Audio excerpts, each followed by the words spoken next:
Hello all, budget friendly ആയിട്ട് എങ്ങനെ ഒരു ഗിഫ്റ്റ് ഹാമ്പർ ചെയ്യാമെന്നാണ് ഈ വീഡിയോയിൽ നോക്കുന്നത്. 10 രൂപയുടെ ഒരു ചാർട്ടും വീട്ടിൽ കുറച്ച് സാധനങ്ങളും യൂസ് ചെയ്താണ് ഇന്നത്തെ ഒരു ഗിഫ്റ്റ് ഹാമ്പർ ഞാൻ ചെയ്തെടുത്തിരിക്കുന്നത്. അതിനായിട്ട് ഫസ്റ്റ് എടുത്തത് ഫ്ലിപ്കാർട്ടിൽ നിന്നും കൊറിയർ വന്ന ഒരു ബോക്സാണ്. ഏത് തരത്തിലുള്ള ഒരു ബോക്സ് എടുക്കാം. ബോക്സ് എടുത്തതിന് ശേഷം അതിന് ചുറ്റും വരുന്ന ആ ഒരു കാർഡ്ബോർഡ് പീസ് നമുക്ക് കട്ട് ചെയ്ത് മാറ്റാം.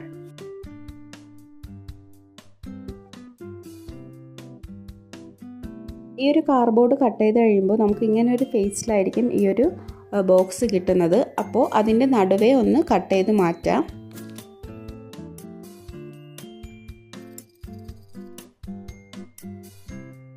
ഇനി വേണ്ടത് മുകളിലത്തേക്കും താഴത്തേക്കും ഒരേ വലിപ്പത്തിലുള്ള പീസാണ്.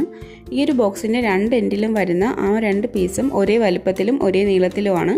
അപ്പോൾ അത് നമുക്ക് കട്ട് ചെയ്തെടുക്കാം.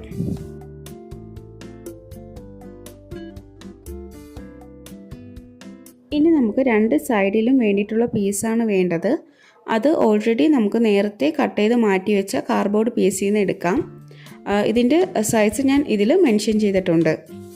അങ്ങനെ ടോട്ടൽ ഇപ്പോൾ 7 പീസാണ് ഈ ഒരു ഹാമ്പർ ചെയ്തെടുക്കാനായിട്ട് നമുക്ക് ആവശ്യമുള്ളത്. ഇനി വേണ്ടത് ഇതുപോലത്തെ ഒരു ചാർട്ടാണ്. ബ്ലാക്കോ ഇഷ്ടമുള്ള കളർ നമുക്ക് യൂസ് ചെയ്യാം. പിന്നെ വേണ്ടത് കയ്യിലുള്ള ഏതെങ്കിലും ഗ്ലൂ, സ്കെയില്, പെൻസില്, കത്രിക. ഇനി നമുക്ക് ഈ ഒരു ചാർട്ട് ഈ സ്ക്രീനിൽ കാണുന്ന സൈസിൽ കട്ട് ചെയ്ത് മാറ്റാം. അതിനുശേഷം ഓൾറെഡി കട്ട് ചെയ്ത് വെച്ചിരുന്ന ഹാമ്പറിൻ്റെ പാർട്സ് നമുക്ക് ഇതിലോട്ട് അറ്റാച്ച് ചെയ്ത് കൊടുക്കാം. ഫസ്റ്റ് തന്നെ ഗ്ലൂ അപ്ലൈ ചെയ്യും മുന്നേ നമുക്ക് ഇതൊന്ന് വെച്ച് നോക്കാം. ഇതിൻ്റെ ഓർഡർ കറക്റ്റായി വെച്ചിട്ട് ഗ്ലൂ അപ്ലൈ ചെയ്യുന്നതായിരിക്കും നല്ലത്.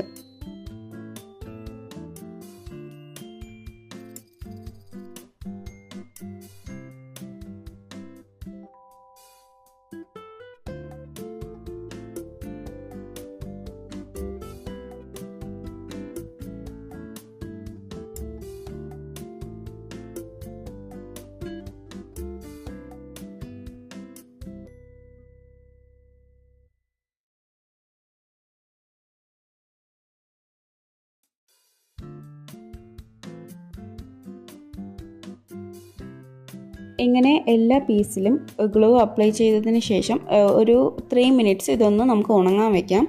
അതിനുശേഷം ഈ ഒരു ചാർട്ടിൻ്റെ കോർണർ സൈഡ് നമുക്ക് കട്ട് ചെയ്ത് മാറ്റാം. അതിനുശേഷം ഈ ഒരു ചാർട്ടിൻ്റെ ബാക്കി സൈഡ് ഈ ഒരു പീസിലോട്ട് നമുക്കൊന്ന് അറ്റാച്ച് ചെയ്ത് കൊടുക്കാം.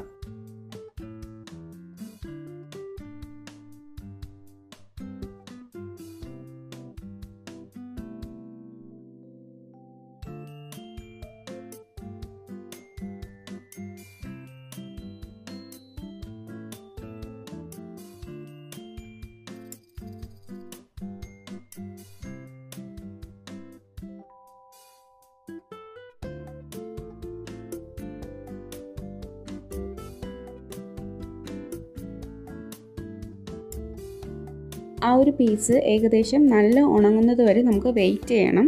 അതിനുശേഷം ഈ ഒരു അളവിൽ ചാർട്ട് പീസ് എടുത്ത് ആ ഒരു പാർട്ടിലോട്ട് നമുക്ക് സ്റ്റിക്ക് ചെയ്ത് കൊടുക്കണം. അതൊന്ന് ഉണങ്ങിക്കഴിയുമ്പോൾ ആ ഒരു പീസിൻ്റെ ഇടയ്ക്ക് വരുന്ന ഗ്യാപ്പ് സ്കെയിലോ അല്ലെങ്കിൽ അതുപോലെ എന്തെങ്കിലും യൂസ് ചെയ്ത് ജസ്റ്റ് ഒന്ന് മാർക്ക് ചെയ്ത് കൊടുക്കണം.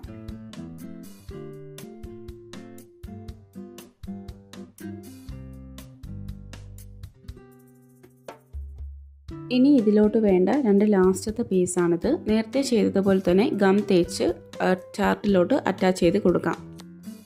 ഈ ഒരു ഹാമ്പറിൻ്റെ ലാസ്റ്റ് പാർട്ടിലോട്ട് എത്തി അതിനായിട്ട് ഈ ഒരു ചെറിയ പീസ് എടുത്ത് ഇതിൻ്റെ 3 സൈഡിൽ ഗമ്മ് തേച്ച് കൊടുക്കണം. അതിനുശേഷം ഈ രണ്ട് പാർട്ട് നമ്മൾ ഇതിലോട്ടൊന്ന് ജോയിൻ ചെയ്ത് കൊടുക്കണം.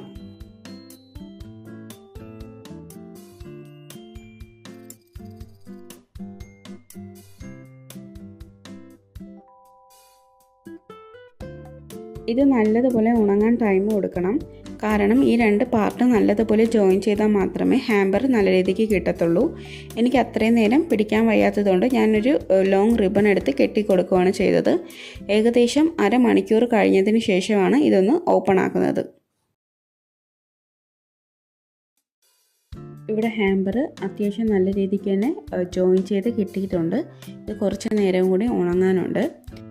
ഈ ഒരു വീഡിയോയിൽ ഞാൻ നേരത്തെ ചെയ്ത ഒരു ഹാമ്പറും കൂടി കാണിക്കുന്നുണ്ട്. അതും അത്യാവശ്യം നല്ല രീതിക്ക് തന്നെ കിട്ടിയിട്ടുണ്ട്. ഇഷ്ടമുള്ള മെറ്റീരിയൽസ് യൂസ് ചെയ്ത് നമുക്ക് ഈ ഒരു ഹാമ്പർ ഡെക്കറേറ്റ് ചെയ്തെടുക്കാവുന്നതാണ്.